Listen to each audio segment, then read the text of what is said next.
हाँ मेरे अजीज़ों, कौन जीत रहा है हिंदुस्तान को? एक बड़ा मसला पैदा हो गया है संभल में, यूपी के संभल में, और संभल के जो अतराफ़ के गांव हैं, ख़ासकर हमारे करीब के। ध्यान से सुनना, अभी आपको खुद समझ में आ जाएगा कि कौन जीत रहा है और कौन हार रहा है। और एक जुल्म से रिलेटेड एक बात मैं आपको यहाँ पर बताने वाला हूँ। तो अगर आपने इस वीडियो को प्ले किया है ना, तो आप जो है बने रहना, रुके रहना, वीडियो को छोड़कर मत जाना। और हो सके तो तमाम उन हिंदुस्तानियों तक इस वीडियो को शेयर करना जो ये समझते हैं कि अच्छाई में और बुराई में फ़र्क क्या होता है, अच्छाई क्या होती है और बुराई क्या होती है, और बुराई ज़्यादा दिन तक नहीं टिकती है। चलिए बात को शुरू करते हैं, ध्यान से सुनना। बात करेंगे संभल बवाल की, और कौन जीत रहा है कौन हार रहा है ये तो आप खुद ही समझ जाएंगे वीडियो को देखने के बाद में। मैं आज ज़्यादा आपको घुमाऊंगा नहीं, प्लीज़ माफ़ी चाहता हूँ, बात लंबी हो जाती है मेरी, तो कोई बात नहीं है। चलिए मैं डायरेक्ट आपको एक फोटो दिखाता हूं पहले, और एक नहीं कई सारे फोटो दिखाऊंगा, फिर तफसीर से आपको बताऊंगा कहां का मामला है, क्या हुआ था। सबसे पहले आप इन बुजुर्ग का फोटो देखिए, बाहों के ऊपर चोट लगी हुई है, आप देख सकते हैं। बहुत सारी मेरे पास वीडियो आई है, लेकिन इस वीडियो के अंदर मैं इन वीडियो को दिखा नहीं सकता। अगर दिखाऊंगा तो ये यूट्यूब की पॉलिसी के खिलाफ है। हाँ, लेकिन एक वीडियो मैं आपको इसमें दिखा सकता हूँ। पहले आप इन बुजुर्गों का ये फोटो स्क्रीन पर देख रहे होंगे। अब नंबर 2 पर इस भाई का फोटो देखिए, कमर पर कैसे निशान हैं इनके। अभी बताऊंगा ये किसने किया है, क्यों किया है और कौन करवा रहा है। तीसरा देखिए, और किस गांव का वाकया है ये भी बताऊंगा, बने रहना। तीसरा, इनके माथे पर आप देख सकते हैं, बताने की मुझे जरूरत नहीं है। चौथा, इन बुजुर्ग को देखिए, हड्डी हड्डी इनकी अलग अलग चमक रही है। इनकी उम्र बस मैं क्या बताऊं आपसे, लेकिन इनके कमर पर निशान आप देख सकते हैं। इसके बाद में इस नौजवान की कोहनी पर देखिए, इसके बाद में इस नौजवान के गले पर देखिए, और उसके बाद में आप इस वीडियो को देखिए। ये किस तरीके से ये लोग बोट डाल के अंदर से निकल रहे हैं। कुछ ने बोट डाल दी है, कुछ ने बोट नहीं डाले हैं। ये हमारे ही इलाके की बात है, जिला संभल के गांव ओबरी की बात है मेरे अजीजों। अब ओबरी के अंदर आप देख सकते हैं उच्च प्राथमिक विद्यालय ओबरी लिख रहा। ये जो पब्लिक बाहर को आ रही है, पुलिस वाले इनको खदेड़ रहे हैं। क्यों खदेड़ रहे हैं? मैं जिस गाँव की बात है, इसी गाँव में हमारे बहनोई साहब रहते हैं। उन्होंने हमसे बताया कि तकरीबन 20 गाड़ियां आई हैं, और वो पुलिस वाले नहीं है। जरा सोचो, आप ध्यान से सुनो, इनमें कुछ पुलिस वाले बाद में मिल गए हैं, लेकिन बताया गया कि 10 गाड़ियां पल्ली साइड से आई और 10 गाड़ियां इधर वाली साइड से आई, यानी गांव के 2 तरफ से गाड़ियां आई, और उसमें से आदमी निकले पुलिस की वर्दी में। उसके बाद में उन्होंने पता क्या किया, आधार कार्ड छीने, लाठी चार्ज किया बिना खता। यार वोट हमारा अधिकार है, हमको वोट भी ढंग से नहीं डालने दिया जा रहा है। आप जरा सोचें कैसे हालात बन गए। और ओबरी गांव के साथ साथ फिर शाहबाजपुर के अंदर और फिर मंसूरपुर के अंदर, मतलब जिला संभल के अतराफ में जितने ये मुस्लिम बहुल इलाके हैं, इन इलाकों में जो बड़े बड़े लेवल के गांव हैं, यहां पर सीट को गिराने की कोशिश की गई है। और यहां पर जो प्रत्याशी हैं वो संभल से ज़ियाउर रहमान बर्क साहब हैं, जो डॉक्टर बर्क यानी डॉक्टर शफीकुर रहमान बर्क साहब के पोते हैं, जो अखिलेश यादव साहब ने उनको खड़ा किया है। देखिए ये बात मैं आपको क्यों बता रहा हूँ। बहुत से कहेंगे इस्लामिक चैनल है तो यार आप इस्लामिक बातें करें। भाई हमारा अधिकार हमसे छीना जा रहा है। अगर हम अब भी खामोश रहेंगे तो फिर कैसे बात बनेगी? हमें अपने घर से बाहर निकलना पड़ेगा। और ये इस तरीके से जो जुल्म कर रहे हैं, भाई हमको वोट डालने का अधिकार, हम वोट करेंगे। उसके बाद में तो वो अल्लाह ही बेहतर जाने कि जीत का सेहरा किसके सर सजेगा। लेकिन ये जो मामला 3-4 गाँव में पेश आया है ना, ये बड़ा गंभीर है, और ज़ियाउर रहमान साहब ने इस पर पुलिस पर भी गंभीर आरोप लगाए हैं। जो 20 गाड़ियों में आदमी आए थे वो कहां से आए थे, कौन थे वो? मुझे उम्मीद है कि ज़ियाउर रहमान साहब इसकी छानबीन जरूर करेंगे। मेरे अजीजों, अब मैं आपको बता दूं, इस तरीके से जीतेंगे ये लोग। आप सब समझदार हैं, सब समझ गए होंगे कि ये कौन करवा रहा है। असल में जो संभल की सीट है वो अल्हम्दुलिल्लाह बड़ी पावरफुल है। मैं आपको यहाँ पर बता दूं कि ये क्यों हो रहा है। देखिए संभल की सीट क्लियर निकल के जाएगी इंशाल्लाह ताला, हमारे अमरोहा की भी क्लियर निकलेगी।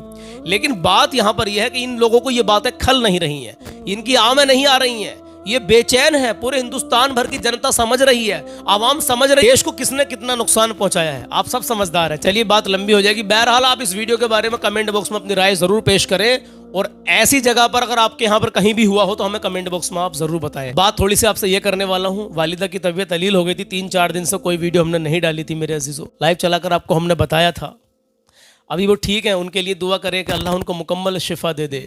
मैं चाहता हूं कि कभी भी उनको दौरा ना पड़े। या अल्लाह तुझे तेरे प्यारे महबूब का वास्ता मौला, मेरी वालिदा को कभी भी दौरा ना पड़े मौला, कभी भी दौरा ना पड़े। अभी वो थोड़ी सी सर में दर्द है उनका हल्का फुल्का, दुआ करे कि अल्लाह उनको मुकम्मल शिफा दे दे। मेरा दिल बड़ा परेशान रहता है अगर ख़ासकर जब वालिदैन की तबीयत अलील होती है। तो मेरे अज़ीज़ों, आप बिलखुसूस मुफ्ती सलमान अज़हरी साहब के लिए भी दुआ करें, फ़लस्तीन के मुसलमानों के लिए दुआ करें, इनके साथ साथ मेरी वालिदा के लिए ज़रूर आप दुआ करते रहें मेरे अज़ीज़ों। अल्लाह उनको मुकम्मल शिफा दे दे, आमीन या रब्बुल आलमीन। मुफ्ती सलमान अज़हरी साहब के बारे में इंशाअल्लाह ताला आज 8 मई है, जो भी अपडेट शाम तक आएगी इंशाल्लाह मैं आपको बता दूंगा। तो आप बने रहना। आज उनकी हियरिंग है, सुनवाई हो सकती है हाई कोर्ट के अंदर, तो जो अपडेट निकल कर आएगी इंशाल्लाह शाम तक मैं आपको वो बताऊंगा। तो आप इंतज़ार करना।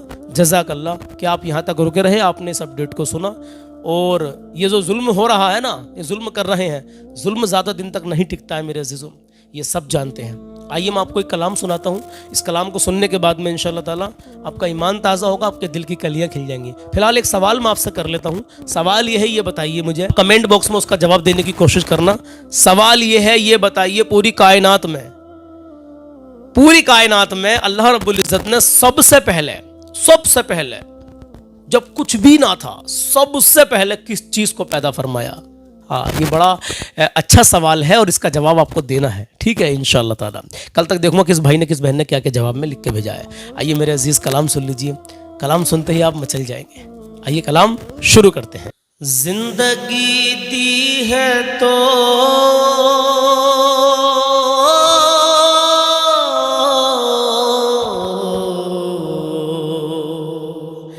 जिंदगी दी है तो जीने का करीना दे दे, करीना दे दे।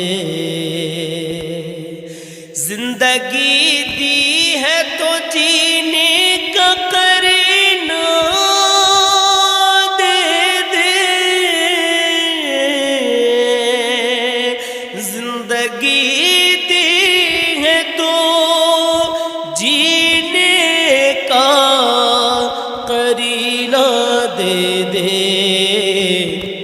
मेरे मौला,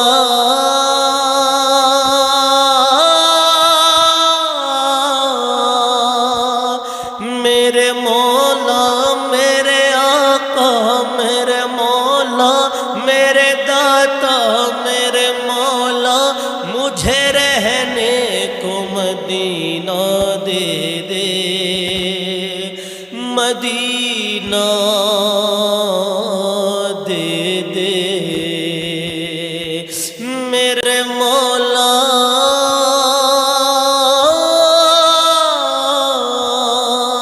मेरे मौला, हम रहने को मदीना दे दे। और क्या करूँगा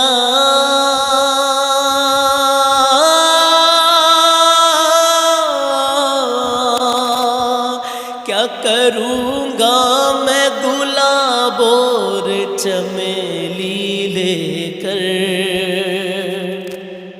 चमेली लेकर। क्या करूँगा मैं गुलाब और चमेली लेकर, क्या करूँगा मैं गुलाब और चमेली लेकर। मुझको दो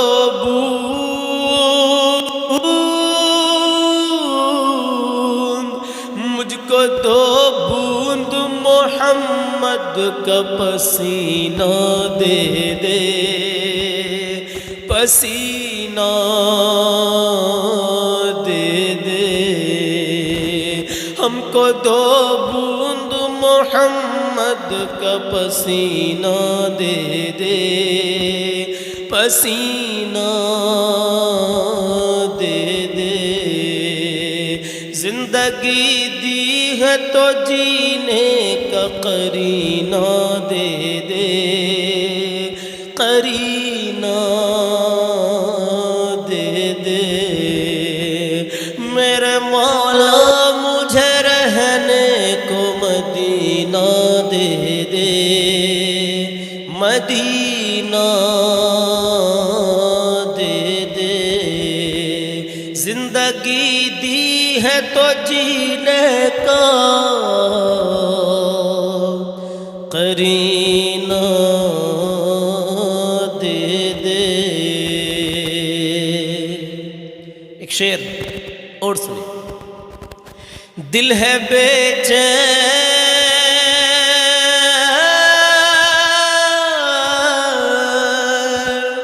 दिल है बेचैन के आँखों से मदीना देखूं, हाँ मदीना देखूं। दिल है बेचैन के, दिल है बेचैन के, दिल है बेचैन के आँखों से मदीना देखूं, दिल है बेचैन की आँखों से मदीना देखूं, दिल है बेचैन की आँखों से मदीना देखूं। मेरी किस्मत